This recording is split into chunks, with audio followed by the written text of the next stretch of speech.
এসো হে বৈশাখ এসো এসো, এসো হে বৈশাখ এসো এসো।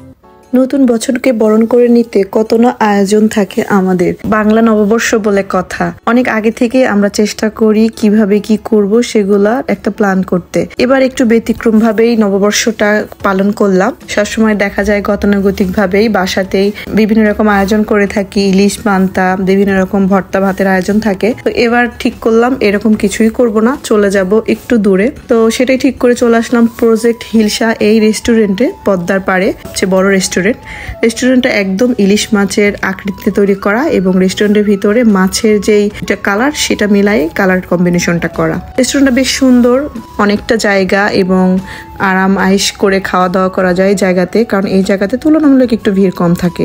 মাওয়া ঘাটে যাওয়া যায় ইলিশ খেতে, সেখানে ভিড়টা একটু বেশি থাকে। মাওয়াঘাটে যেভাবে আমরা ইলিশ চিংড়ি চয়েস করে নিতে পারি, এখানেও চাইলে আপনারা এখান থেকে দেখে নিয়ে অর্ডার করতে পারেন, অথবা আপনারা মাছের পিস ভাবে কয়েক পিস নিতে চান সেভাবে অর্ডার দিতে পারেন। আমরা একটু সামনে আসলাম, রেস্টুরেন্টের সামনে ঘোরাঘুরি করছিলাম কিছু ছবি তোলার জন্য।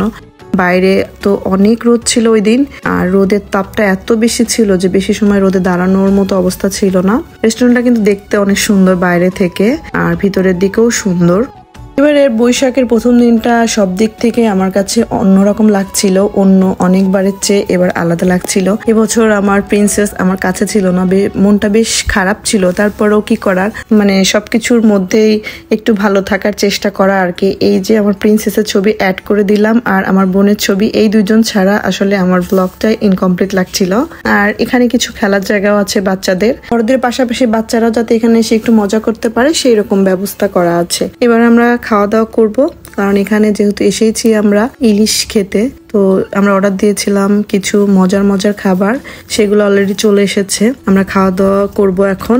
আর সবচেয়ে যে বিষয়টা আপনারা জেনে রাখা দরকার সেটা হচ্ছে এখানে খাবার বিলের সঙ্গে 15% আপনাদের ভ্যাট দিতে হবে আর 10% দিতে হবে সার্ভিস চার্জ। তো সব মিলাই আপনারা বিল দেওয়ার সময় অনেক মোটা অঙ্কেরই টাকা দিতে হবে বলতে গেলে, কারণ এখানে সবকিছু একটু চড়া দাম। অন্য জায়গার তুলনায় এখানে খাবারের দামটা কিন্তু একটু বেশি পড়ে থাকে। নতুন একটা বছর, নতুন একটা প্ল্যান, সবার জন্য নতুন কিছু নিয়ে আসে। একটা বছর চলে যাওয়ার পর নতুন যখন আরেকটা বছর আসে, আমরা কিন্তু নতুন অনেক পরিকল্পনা করে থাকি যে এই বছর এটা করব, যেটা করতে পারিনি সেটা নতুন করে করব। আসলে অনেক কিছু পরিকল্পনা থাকে, তো পরিকল্পনাগুলা সবার বাস্তবায়িত হোক এই আশাটা করি। এর মধ্যে আমার প্রিন্স ঘুমিয়ে গেছে, ছোট প্রিন্স বাবার কোলে আরাম করে।